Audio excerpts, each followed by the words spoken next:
We're going to look today at statistics, in particular a 5-figure summary, the semi-interquartile range and box plots. Let's first of all remind ourselves about measures of central tendency, in other words, the average for a data set. There's 3 measures of central tendency, 3 ways to find an average. The first is the mean average, which is probably the most commonly used. The mean average we find by adding up all the values in a data set and dividing by how many values there are. The median is the middle value of a data set, and we find that by putting the values in order from lowest to highest and getting the middle value. And the third one is the mode, which is the value in a data set that appears most often. Now, depending on the type of data you've got and depending how you want to use it, will tell you which of these would be most appropriate to use. Today, however, for our purposes, we're going to be focusing on using the median. Now, the median, as I said, is the middle value of a set of numbers. Okay, and those numbers we must arrange in order from lowest to highest, so in ascending order. We cannot find the median without doing this, it's not possible. So for instance, if we look at our example here of the median of the set of data, we have 7 values here, and they range from 6 being the lowest value up to 12 at the highest, but we must put them in that order. So we rearrange them, we reorder them. And the first value is 6, then 7, 7 again, 8, 9, 10 and 12. So I've still got 7 values and I need to make sure, and a very easy way of checking that is just count how many you started with and count how many you've got when you reorder them. Is that give you a rough guide as to whether you've done it correctly, to make sure you don't miss out any values. So when we put them in order, now we can look at finding the middle value, and it literally is that, the middle value in our data set. So 8 falls directly in the middle here because we've got 3 values on one side, 9, 10 and 12, and 6, 7 and 7 on the other, so 3 on the other, which leaves the 4th value of 8 being the median. Another example, however, which shows the median done slightly differently, is where we've got an even number of values. So we'll have 2 middle values. So for this data set, again, we need to reorder it. And because we've got 6 values, we don't have an actual physical middle value here. We've got 3 and 3 being our lower and upper halving the data. So that means the median literally lies halfway between these 2 values, between 47 and 51. Now, if it's not clear what the value in the middle is, if the numbers are a little bit awkward, then the easiest way to find it out is by just adding them together and dividing by 2. So 47 plus 51 is 98, and 98 divided by 2 is 49. So 49 is our median there. Another measure that is useful to find is a range of a set of data. Now that's just a very, very simple way of measuring the spread of data across a distribution. In other words, how varied the data is. Now the range is found by using just 2 values in the data set, and it's those 2 extreme values of the highest and the lowest values in the data set that we've been given.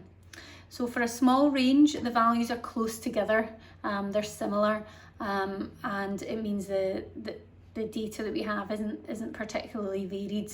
For a larger range, how we could interpret that is that the values are varying more widely in size.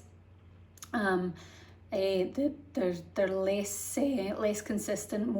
There's a bigger difference between the smallest value and the biggest value. What we also need to look at is quartiles. Now, quartiles are a way of splitting a data set into 4 equal parts. So each part is 25% of the data. So after 25%, we have what's called our first quartile, Q1. Q2 is at 50% of the data. Now that's just another way of saying that that is actually the median of the data. And we find it in exactly the same way we've just looked at. And Q3 is at 75% of the data.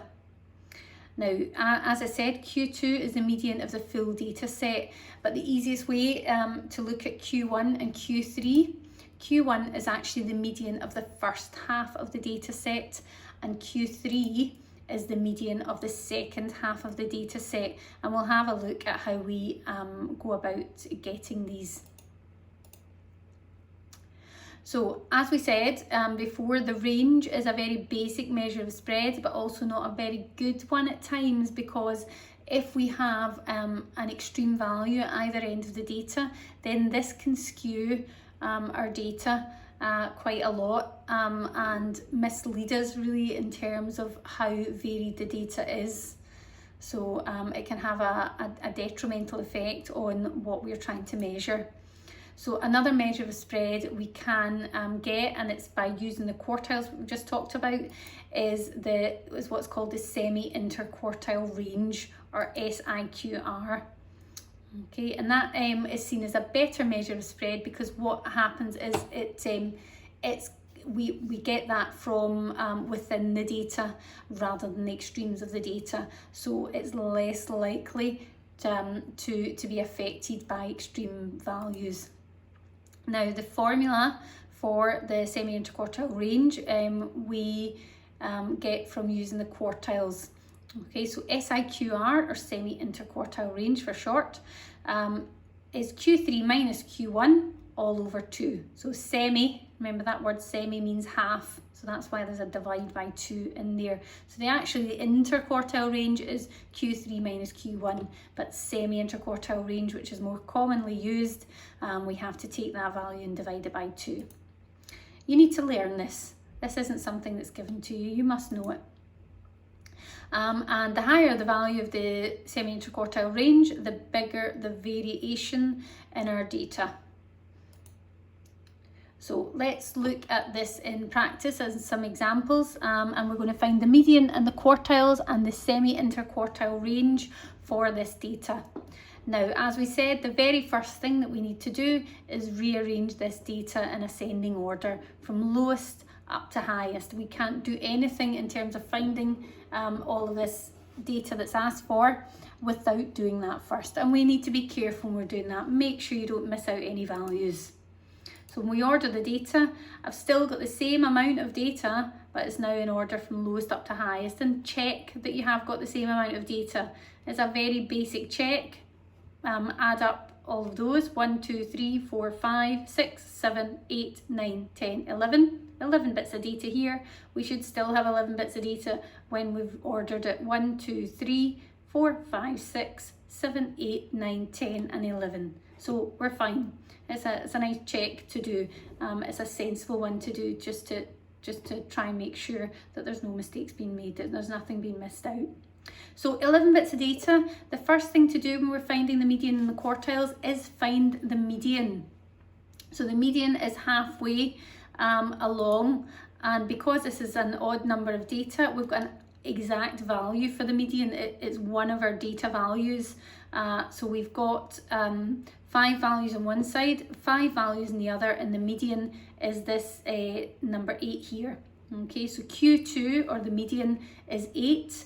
Now, the easiest way, the most straightforward way then of finding the quartiles is thinking about taking our lower set of data and our upper set of data, and I do that by putting brackets around those. So because this median is an actual value, we're not going to include that, because we want an exact same number in our lower and our upper. So we've got 5 values in our lower data set and 5 values in our upper data set. And then Q2 we get from ignoring everything else, looking at these values in the brackets and finding the median. So the median is going to be 4 of this, and that's our Q1. So our lower quartile, our median of our lower half of the data, our first half of the data, is 4. And then we do exactly the same for the upper half of the data. So our upper quartile is going to be 10.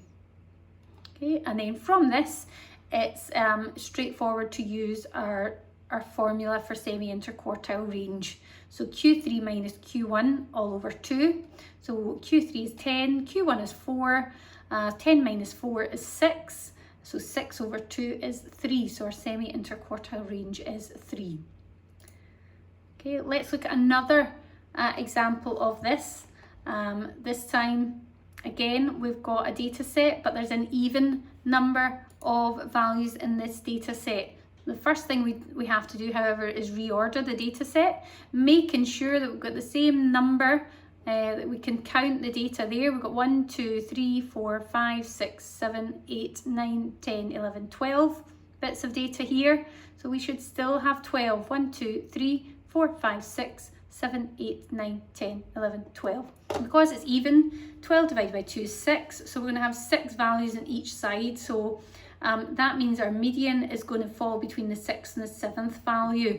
So 6 on one side, 6 on the other, which means the median is going to be halfway between these two values by taking 6 on one side and 6 on the other.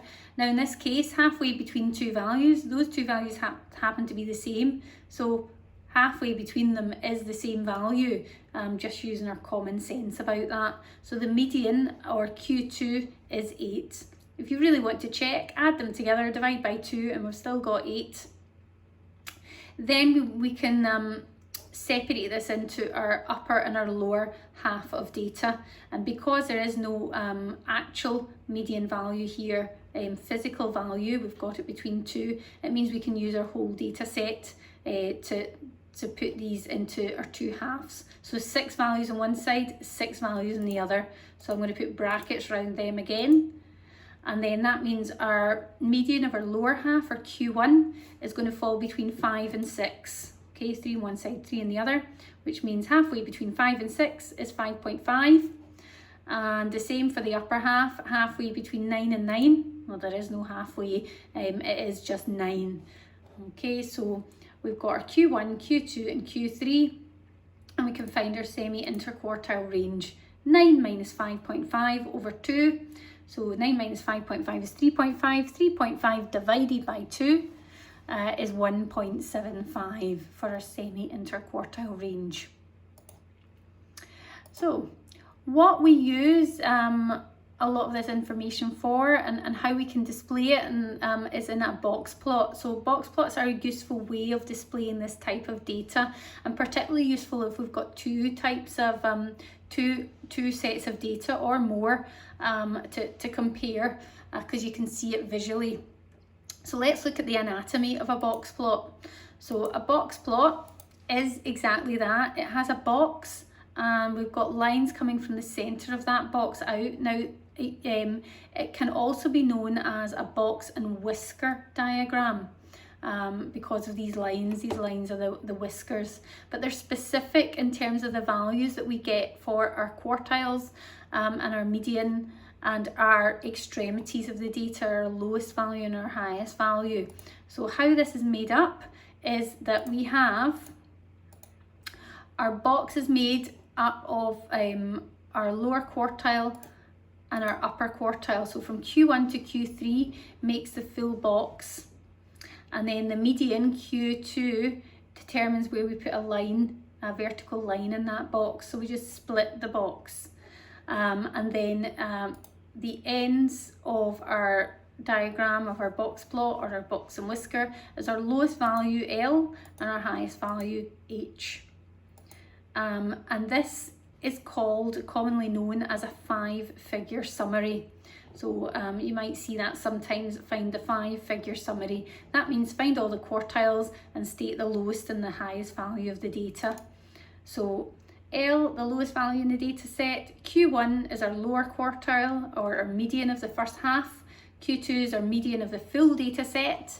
Q3 is our upper quartile, or a median of the second half of the data set, and H is the highest value in the data set, and from those we can create our box plot. Now we have to be careful as well. Our scale is dependent on the numbers that you have been given for your data set, so depending on what you've got will tell you what this scale is. And it's also a good idea to actually state the values next to the pertinent points of your box plot. So let's look at an example for that, for drawing a box plot. So the heights in centimetre of boys in a class are shown, and we want to draw a box plot for this data. Okay, so for this data, when we look at it, we can see, double check that all the values are in order already for us, from the lowest of 137 centimetres up to the highest, or the tallest boy of 186 centimetres. So if we split this, what we have there, we've got 1, 2, 3, 4, 5, 6, 7, 8, 9, 10, 11, 12, 13, 14, 15 bits of data. Now that tells it's an odd number, so we're going to have our median being one of the values in the data set. So the middle one is our 8th value. So we'll have 7 on one side, 7 on the other, and our 8th value. So putting brackets around them always helps to make things nice and clear. So right away we can see that Q2, or our median, is 171. Q1, again, because we've got 7 values in this data set, it's going to be an actual value here, so 158, because we've got 3 on one side, 3 on the other. And the same for the upper quartile as well for Q3, 3 on one side, 3 on the other, so 180 is the value for Q3. And then we can, from that, state, it's always a good idea to state these, our 5-figure summary. So the lowest value is 137, the highest value is 186, and then our Q2, 171, and Q1 and Q3, 158 and 180. And then it's straightforward to draw our box plot. Now our scale goes from 137 up to 186, so I've done mine 130, going up by 5 each time, but just stating the tens values, 130, 140, 150 and so on. And then I can draw in my box. My box should be nice and neat using a ruler. So 158 for the first end of the box, up to 180 for this side, and then our median is 171, so a line down at 171, and then we can do our whiskers out to 137 and 186. And it's always a good idea just to state those values on the box to make it clear that you know that's where all of those come from, just in case your scale's not entirely clear. What we can do, as we said, we can use box plots to compare data. So taking our boys one that we've just drawn, and then below we've been given the box plot for the girls, the heights of girls in the same class. What we want to do here then is compare the heights of the boys and girls in the class. Now we can do it visually, and we can do it using our semi-interquartile range and our median value. So we can see from our median value there, it's pretty obvious the median for the boys is bigger than the median for the girls, so that on average the boys are taller. Now notice I said those two words, on average. Is very, very important. Now when we compare data, as we said, we need these two separate statements. So one to compare the averages. So for our box plots, it's going to be the median value, the median average we're going to compare. And one for comparing the spread and variation. So for that, we can use the SIQR. It's always easier just to find that SIQR, even if you're not asked for it, rather than that's a visual. We can look at it visually and we can see that there seems to be a bigger spread. Look, from Q1 to Q3, it's a longer box for the boys. So I'd expect to find a bigger value for my SIQR than I'm going to get for the girls, but we'll work it out anyway, just to have that there in front of us. Okay, so over here we can see these again up here. So our median for the boys, Q2 is 171, and our semi-interquartile range using our values that we had, so 180 minus 158 over 2, 22 over 2 is 11.